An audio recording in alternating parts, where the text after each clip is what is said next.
너무 큰 코를 가지고 있어 걱정이 많은 한 스님이 있습니다. 교토 남부 이케노오란 지방의 고찰에서 주지를 맡고 있는 젠지 스님이었죠. 스님의 코가 얼마나 크냐면 윗입술을 덮어 아래로 쭉 늘어져 허리춤까지 내려오고 가부좌를 틀고 앉으면 바닥에 코가 닿을 정도였습니다. 걱정할 만하죠? 그래서 스님의 고민도 늘 코와 관련돼 있습니다.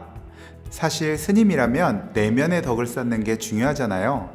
그래서 젠지 스님은 차마 외모에 신경 쓰는 티를 낼 수가 없었어요. 자기가 큰 코 콤플렉스를 가지고 있다는 사실이 알려질까 두려웠으니까요. 아쿠타카와 류노스케의 소설 코에 나오는 이야기입니다.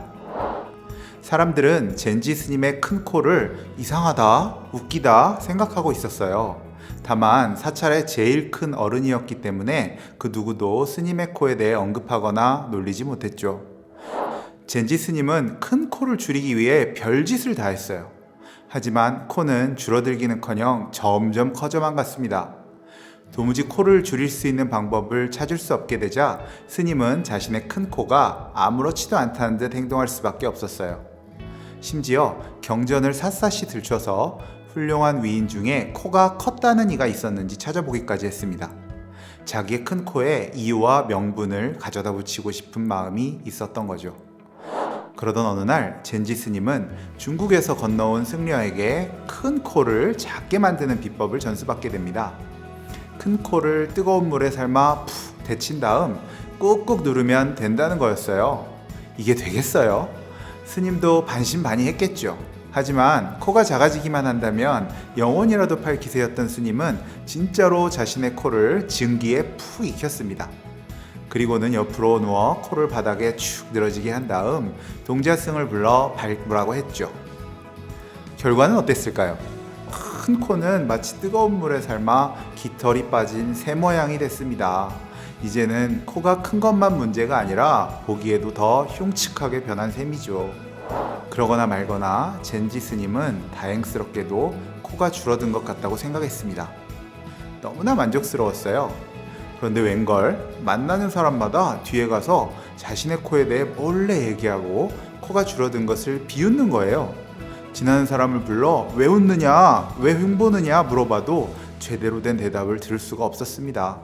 당연하죠. 코가 더 컸을 때도 아무도 지적을 못했는데 이렇게 흉측해졌는데 작아진 코를 누가 이상하다고 지적하겠어요. 이제 스님은 자기 코가 작아지기를 바라는 게 아니라 다시 원래대로 돌아왔으면 하는 마음입니다. 그렇게 걱정을 하며 잠이 들었다가 깨어난 어느 날 다시 코가 커져 있는 게 아닙니까? 스님은 다시 커져버린 코를 쓰다듬으며 아이고 다행이다 생각하며 이제 아무도 내 코를 비웃지 않겠지 하며 흐뭇해했어요. 그리고 비로소 스님은 크게 깨달았죠.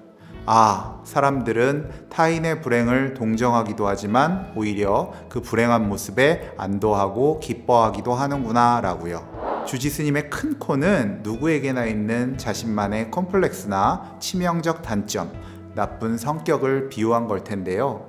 생각해보면 누구나 자신의 컴플렉스나 잘못을 지적받는 게 싫죠. 반대로 상대의 단점이나 부족한 면을 지적하는 사람 입장도 썩 편하지는 않습니다. 그런데 빤히 보이는 실수 혹은 그냥 넘어갈 수 없는 잘못을 모른 채 하는 것도 능사는 아니잖아요. 우리 모두는 타인의 잘못을 어떻게 지적해야 할지 그 방법을 찾기 어려워하고 또 그 지적을 순수하게 받아들이기도 곤란해하는 사람들입니다. 사실 우리는 알고 있습니다. 내 문제가 뭔지, 상대가 어떤 이유에서 내 잘못과 실수를 지적하는지 말이죠. 그래서 자기 나름대로 개선해 보려고 노력하는 사람도 많습니다. 이런 사람에게는 단점을 콕 집어 말하는 건 그닥 도움이 되지 않을 것 같아요. 대신 그 사람의 모습과 성격을 있는 그대로 받아들이고 또 이해해 보려고 노력하면 어떨까요? 그런 노력 속에서 진심으로 그 사람을 위해 필요한 얘기를 전해보세요. 그 사람은 여러분의 말을 지적이 아닌 마음을 담은 조언이라고 느낄 겁니다. 누군가에게 뭔가를 지적하고 싶을 때 아쿠타카와 류노스케의 소설 코를 한번 기억해 보시기 바랍니다.